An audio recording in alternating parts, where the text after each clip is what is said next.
Hi, everyone. I thought I'd tell you a story. Well, it's not a story, it's my uh, progress as when I was a teenager and how I got to have three wonderful children in my life. We weren't really taught too much growing up other than you just live your life.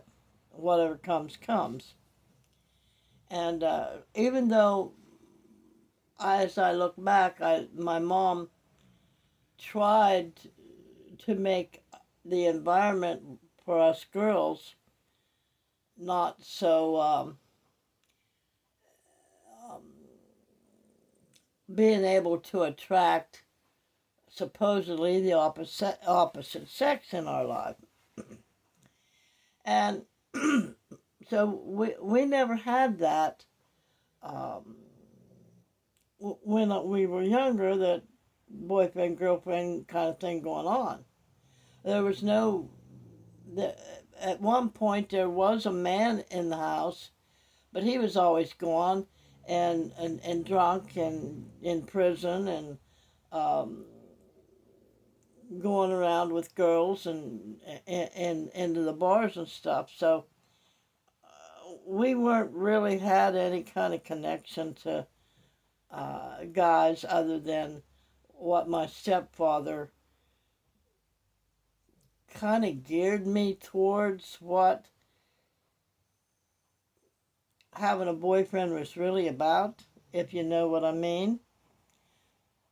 Anyway, as I grew, and me and my sister, we'd be out, and we had a nice little village to live in. We didn't have to worry about crime and stuff like that, but we were allowed to get out and walk around as we became teenagers. And ran into a lot of um, guys as a teenager, doing young guys doing their thing, flirting and different things like that. And then, of course, you have the um, occasional married man that would cruise by and try to talk to us and stuff like that, which at one point I did fall for that. But we didn't really do anything. And once I found out he was married, that shut that down. But I met my children's father through family. I had cousins that I hung around with all the time. And then they hung around with their cousins, which had the same last names. And I run across this young boy, my cousin's cousin, and I just thought he was the cutest thing ever. And I always did the initiating towards going to see him. And he lived way out in the sticks. And at 14, no, I was a little older than that. I think I was 17, he was 14. And I would walk to his house way out in the country. I don't know, probably 5 miles to his place from my little village, which I learned where it was at, and I would walk to his place and we'd spend the day together. Just doing fun, stupid things, but I liked him. I thought he was cute. And, but he didn't look at me like that. And then, of course, there was a cousin that would come by every once in a while, but uh, he liked somebody else. And we would sit and talk about that. But again, I didn't let him know I liked him. And he was too young to know and understand, because he was 14 and a half at the time. So that just went on for a few weeks, and then it stopped. I quit going out there. But then there was other times later on down the road, cousins being with other cousins, I run into him again. And just the whole family dynamics, I don't know how to say it. I'm sorry, dynamics. Anyway, sitting in the evening watching TV with his dad and his mom and that kind of things. I didn't see any of the toxic behavior going on. I mean, we didn't really have any toxic behavior in my life other than at 11 my stepfather making gestures towards me, if you know what I mean. And so we didn't see any toxic behavior.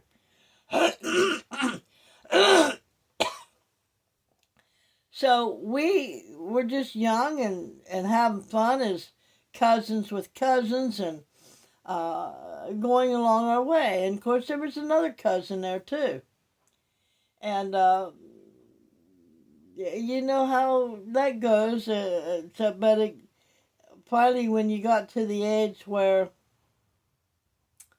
now I'm old enough and he's old enough that he wants us to start hanging out as we hung out. I got with a friend of theirs that hung out with them. Now this is where I started seeing the toxic behavior.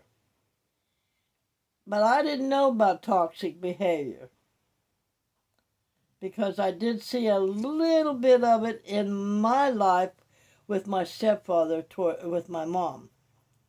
So at my age then I was able to, I wasn't allowed to drink, but the woman, she was a woman at this point, and her boyfriend, which was a cousin of my cousin. And we all started hanging out together. And my mom didn't know where I was at and what I was doing. And we started running around together then, drinking, having fun. And still not knowing anything about sex, even though I did. That's another story. But I was no.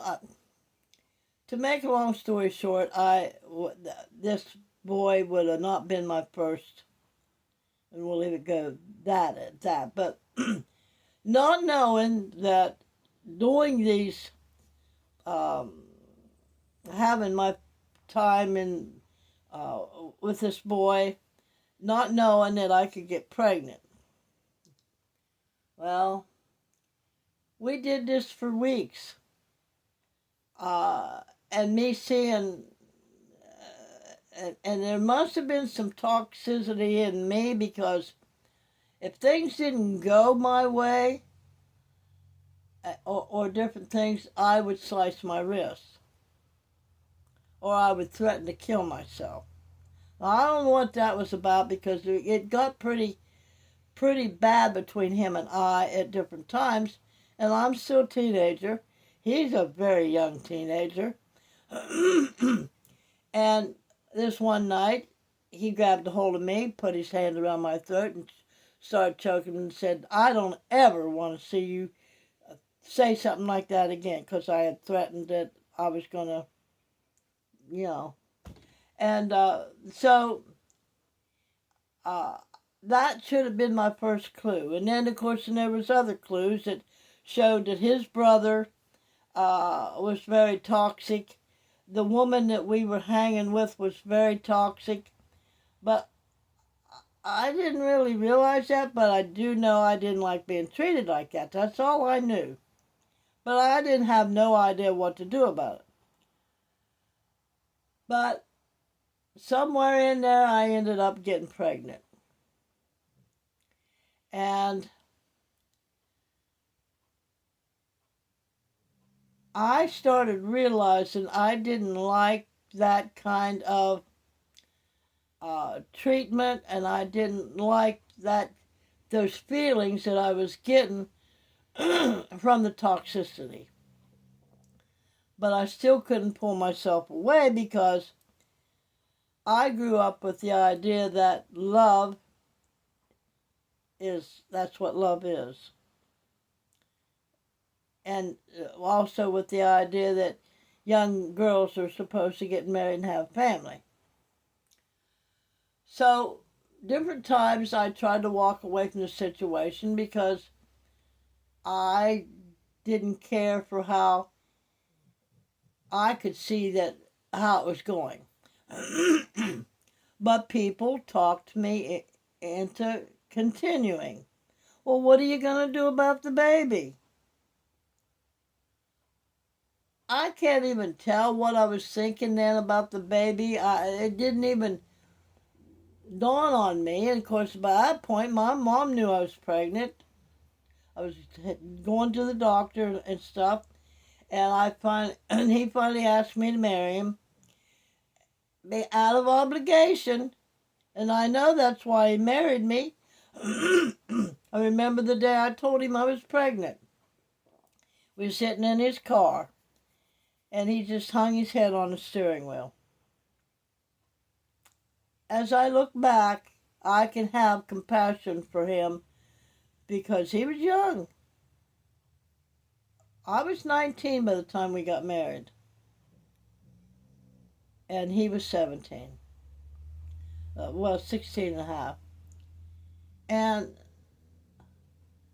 he just hung his head. And I'm sitting there looking at him. I said, well, what do you want to do? He said, well, I guess we need to get married. So we got married in the parsonage at our Nazarene church pastor. And Pastor Rogers was his name. And we got married. And that night, sitting in the back seat of our cousin's car, it was his cousin and my cousin, but it was no relatives. It was no blood relatives between. It was all by marriage. How he was his cousin and my cousin at the same time. So anyway, he was sitting in the back seat of the car, and he's holding me and looking at my hand and looking at the ring, and that was so romantic to me. I didn't even know what romance was. I didn't know what romantic was, but it felt good. That this guy, which I didn't look at as a boy, he was a male, he loved me, so I thought he did. And he's holding me, and he took my hand, and he said, "You are now my wife." It was so nice and soft and sweet. That was probably the best, the nicest thing that man ever said to me. Because he was a boy. He didn't know yet. He didn't have no idea what he wanted to do in life. He had no idea he was living in a totality of toxic families and situations, and ended up growing up that way. So, and to full-blown manhood. 14 years with that man. I had two other children besides that one, and it was hell. There were some good times, now don't get me wrong, but it was hell. And there's, other stories that I can tell before we even got married, and I eventually will tell you that, but that's how my first marriage, my first, what you want to call a real supposed to be upstanding relationship, marriage and all, but didn't turn out good. So, that's my story, and I'm sticking to it. So much for how I got my 3 beautiful children. And again, you will go in the direction that you believe. So I didn't believe too much good about myself, apparently, and I believed that a woman is supposed to get married and have a family, and that sex is a way to show that you love one another. That's how I was taught. If they marry you, they love you. If they want to hold you and love on you and stuff like that, that's love. And that's how I was raised. And that's how, so I believed that, and that's the direction I went into. So if you believe you can, or if you believe you can't, you're right. So whatever you focus on and what direction you go in, and especially if other people are directing your steps, you got to believe for yourself. You got to believe in yourself. So, hold on a minute. So, I'm going to do the quote for this video, because more than likely this video will be up and showing today, because I'm trying to make sure I get my watch hours in, because YouTube has changed its way of doing things, and we have to do things differently. Now, I'm trying not to work hard at doing this. Like I said, I've got another channel I'm trying to get up and running good. I mean, it's up and running, and I'm working on some other things here on YouTube.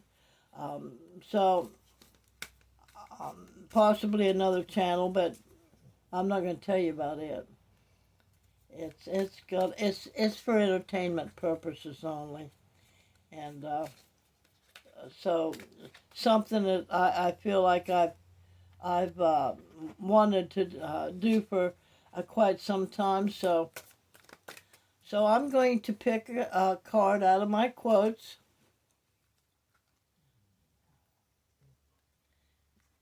And this is what we'll go by today.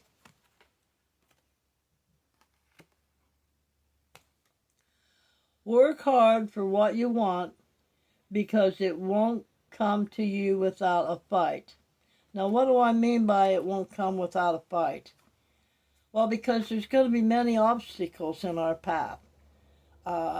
Pain, a bad roof leak, my car's not working, the rent went up. So there's going to be obstacles, and we're going to have to find a way to get through that. No matter what age we are, if you live by yourself and you don't have no help whatsoever, how can you get through it? Well, I've often said we got to be like water. Water is persistent. Water does not give up, and it'll go around, or it'll wear through the rock or the dirt or whatever. So we have to be willing, and I don't even like the word fight. We have to fight for what we want, and we got to work hard. That's just like me doing these videos.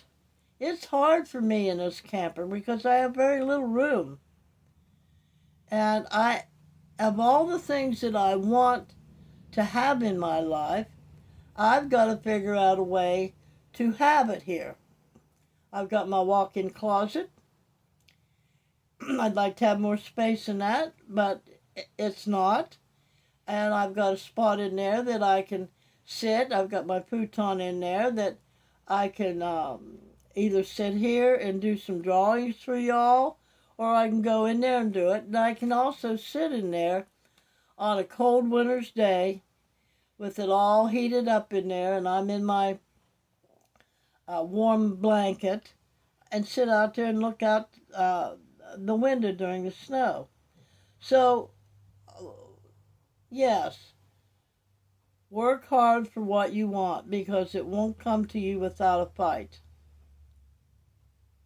But then again, there goes, if you believe you can, you can.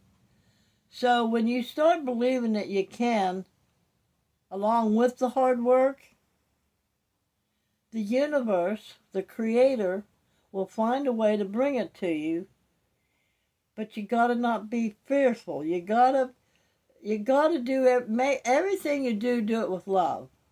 See through the eyes of love. And it will come to you somehow, some way. You will get it done. I got the roof done. I no longer have leaks in here. I'm working on a way to get propane up here at the same time that I'm working on a way to have a house. So one has to come before the other, and before I make my decision how I'm going to go. So you have to think clearly. You just can't jump up, and because you have to work hard, and you know you have to work hard, let your brain work for you. Remember, if you believe you can, if you believe you can't, it's done. Either way, you have a great day.